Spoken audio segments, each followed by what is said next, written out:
Cardinal Ratzinger is a brilliant academician. And of course, he's of German stock, and his counterpart and fellow student was Hans Küng.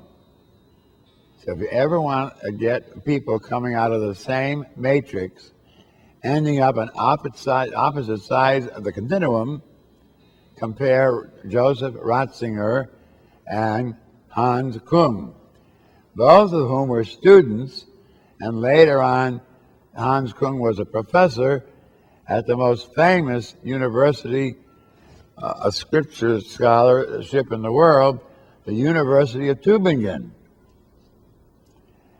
When John Paul II, that horrible, rotten Pope, I don't care what anybody says, was elected Pope, it wasn't too long before he got that German neo-Nazi Ratzinger, properly named, Rothweiler some call him, to be head of the Holy Office.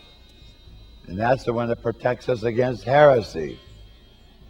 And then Ratzinger fit right in.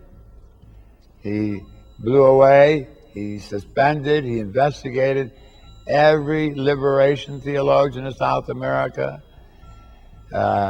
He stopped Hans Küng from teaching, Leonardo Buff, Gutierrez, everybody. The only one they never got was Schillebeeckx, the Belgian who just died at 95 years old in Belgium this year. But it's a police state, is what it is. We laugh or make fun of the mullahs in the Islamic religion who have mosque police. They go around and see what you're wearing and are you going to Friday night prayers. We have practically the same thing in the Vatican. And everybody had hopes. He somewhat manipulated the election by getting to have the funeral mass, and he was elected in 4 ballots, and the Africans were no help, and we thought a third world cardinal would get it. He was elected quickly. He had been 25 years ahead of the doctrine of the faith, and he was worse, than the Gestapo. But everybody thought, well, now he's Pope, he's got the highest authority on earth. They always say the president is the most powerful person on earth. I guess that's true temporarily, but the most important person on earth is the Pope, whether you like it or not. And much longer range than any president of these United States. So, just as Jefferson said you had to revamp the Constitution every 19 years, so the church has to reinterpret the gospel. But they won't. The proof of this is read the Catechism of the Catholic Church. It's put together nicely.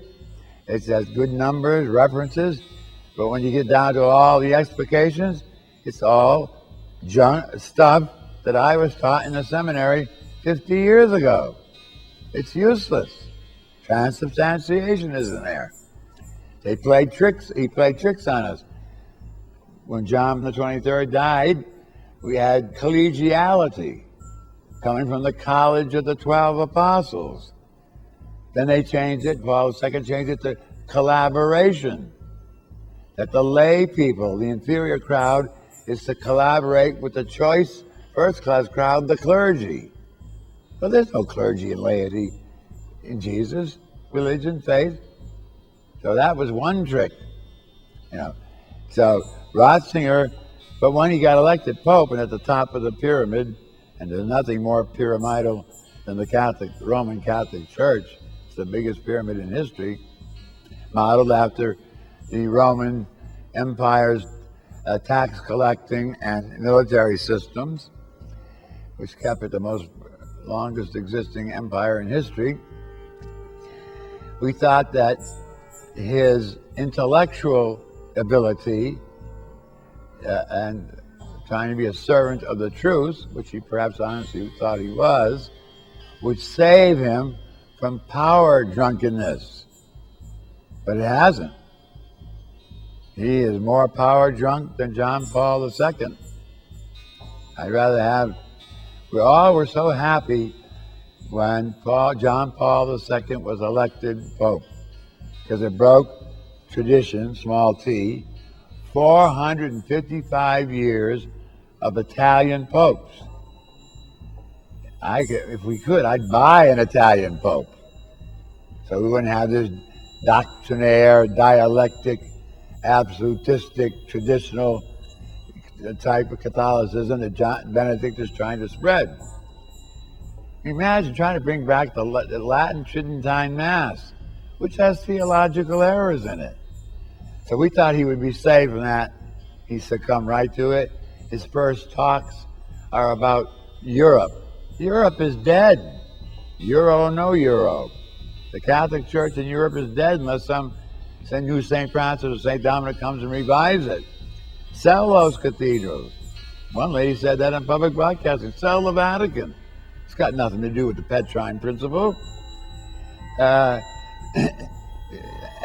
Ratzinger, all he talks about is relativism and Europe, the center of faith. Right, you think that the 2/3 of the church that's black and yellow gives a damn about Europe anymore? No. They don't care about metaphysics. It means nothing to them. Vietnamese Catholics never heard of such nonsense. And they're the church of the future, not these silly people that don't even go to Mass in Europe. So he turned out to be a traitor to the cause, and his intellectuality did not save him.